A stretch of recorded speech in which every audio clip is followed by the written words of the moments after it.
Segundo Samuel. Shemuel Bet. Capítulo 14. Joabe, filho de Zeruia, ficou sabendo que o rei estava com saudades de Absalão. Assim, Joabe mandou buscar uma mulher inteligente em Tecoa e lhe disse: Por favor, finja que está de luto, vista-se com roupas de luto e não passe óleo no corpo. Haja como uma mulher que há muito tempo chora por um morto. Depois vá ao rei e fale o que eu vou lhe dizer. Assim, Joabe pôs as palavras na sua boca. A mulher de Tecoa compareceu perante o rei, prostrou-se, lançando-se com o rosto por terra, e disse: Ajude-me, ó rei. O rei lhe perguntou. Qual é o problema?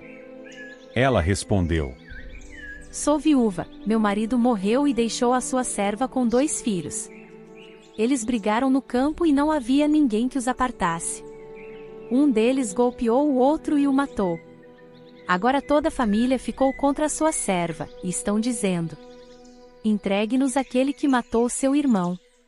Nós vamos matá-lo para que ele pague pela vida do seu irmão, a quem matou, mesmo que isso signifique eliminar o herdeiro.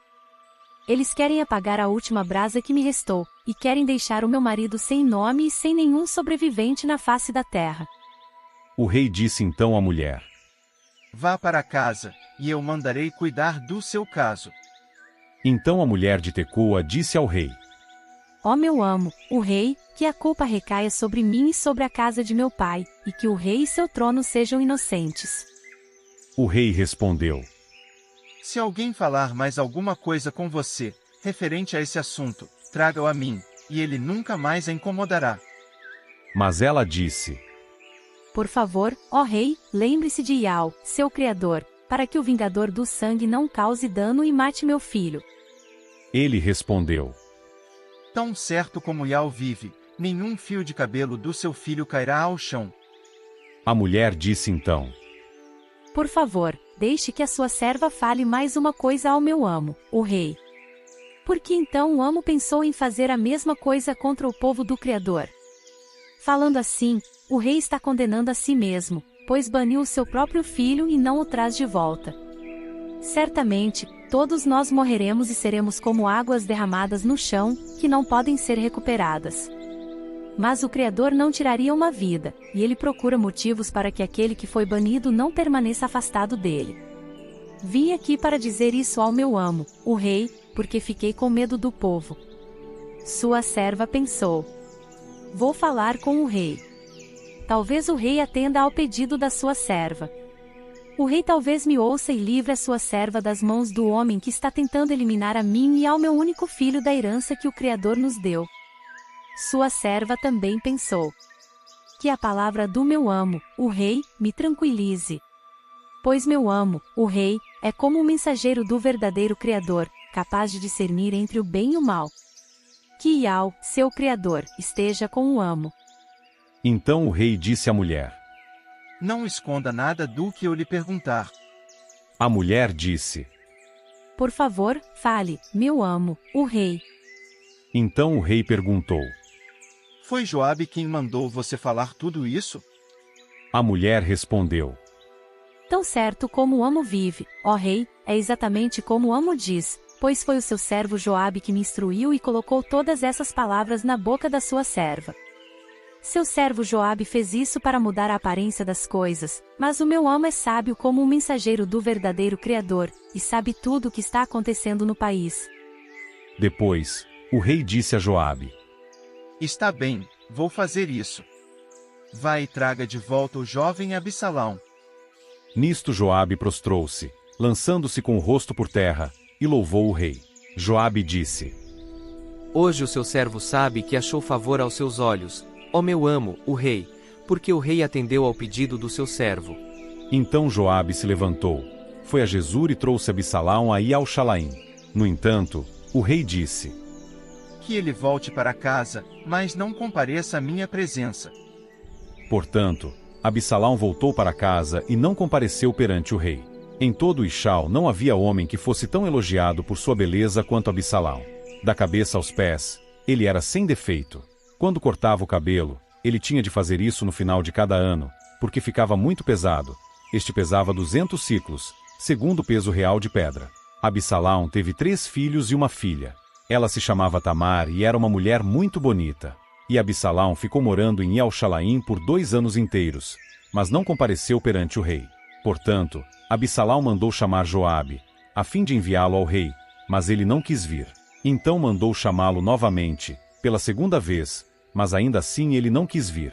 Por fim, Absalão disse aos seus servos: O terreno de Joabe fica ao lado do meu, e ele tem ali uma plantação de cevada. Vão e ponham fogo nela. Assim, os servos de Absalão puseram fogo na plantação. Em vista disso, Joabe foi à casa de Absalão e lhe perguntou: Por que os seus servos puseram fogo na minha plantação? Absalão respondeu a Joabe: Eu enviei a você esta mensagem. Venha e deixe-me enviá-lo ao rei para perguntar. Por que voltei de Jesur? Seria melhor eu ter ficado lá. Agora deixe-me ver o rei, e se sou culpado de alguma coisa, que ele me mate. Assim, Joabe foi até o rei e lhe contou isso. Então o rei chamou Absalão, que se apresentou ao rei e se prostrou, lançando-se com o rosto por terra diante do rei. E o rei beijou Absalão.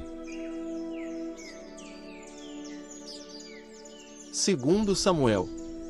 Shemuel Bet. Capítulo 15. Depois disso, Absalão providenciou um carro com cavalos, e 50 homens para correr na sua frente. Absalão se levantava cedo e ficava ao lado da estrada que dá para o portão da cidade. Sempre que alguém tinha uma causa para apresentar ao rei para julgamento, Absalão chamava e perguntava: De que cidade você é? Ele respondia: Seu servo é de uma das tribos de Ishal. Olhe, sua solicitação é justa e legítima, mas não há ninguém da parte do rei para ouvir a sua causa. Quem me dera ser designado juiz no país?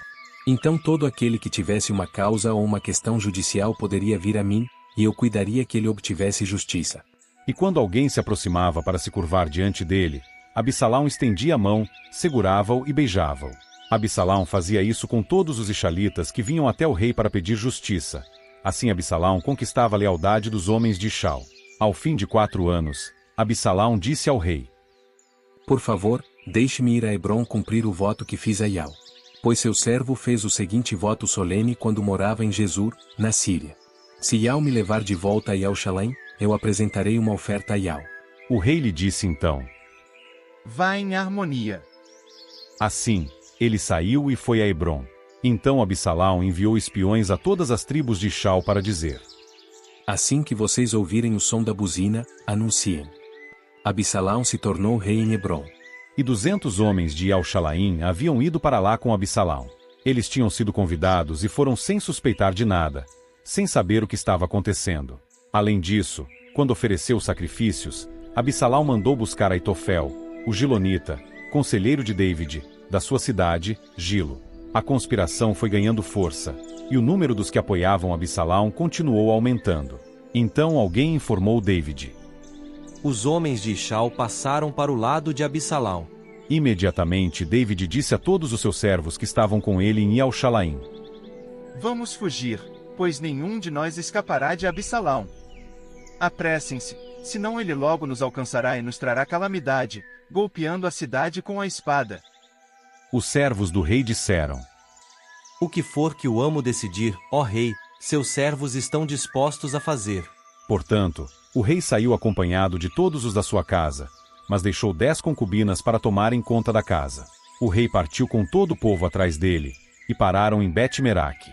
Todos os servos que partiram com ele, todos os queretitas, os peletitas e os geteus, 600 homens que o tinham seguido desde Gate, iam passando enquanto o rei os inspecionava. O rei disse então a Itaí, o geteu: Por que você também está indo conosco? Volte e fique com o novo rei, pois você é estrangeiro, um exilado da sua terra. Você chegou ontem. Será que hoje eu deveria fazê-lo vaguear conosco, indo quando eu tiver de ir e para onde eu tiver de ir? Volte e leve seus irmãos com você, e que Ial lhe demonstre amor leal e fidelidade. Mas Itaí disse ao rei: Tão certo como Ial vive, e tão certo como meu amo, o rei, vive, não importa onde o amo estiver, ali estará o seu servo, quer para morrer, quer para viver.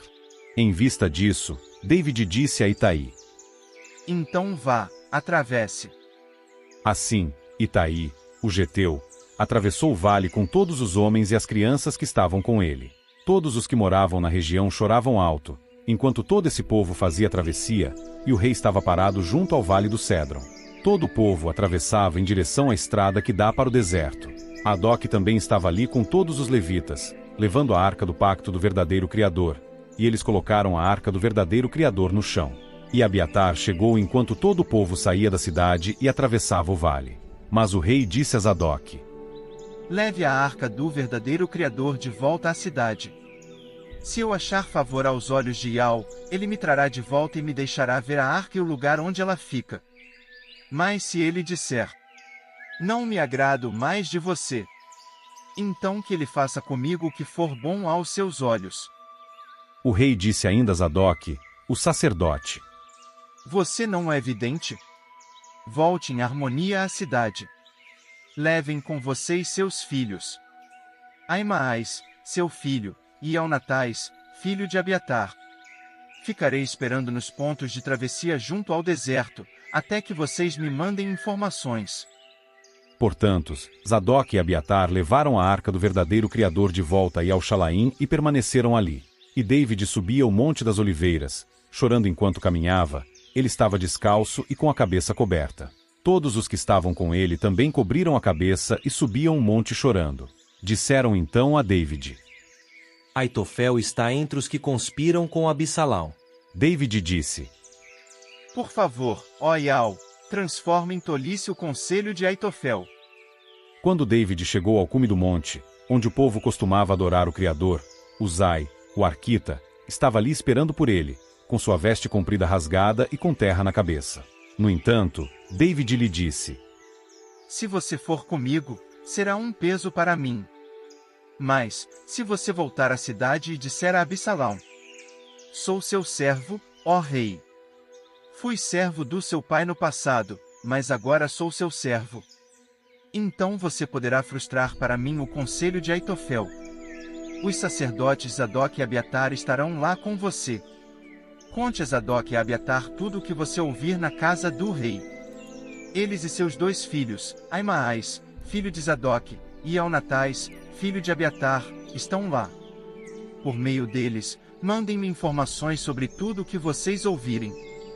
Assim Uzai, amigo de David, chegou a Yal-Shalaim quando Absalão estava entrando na cidade.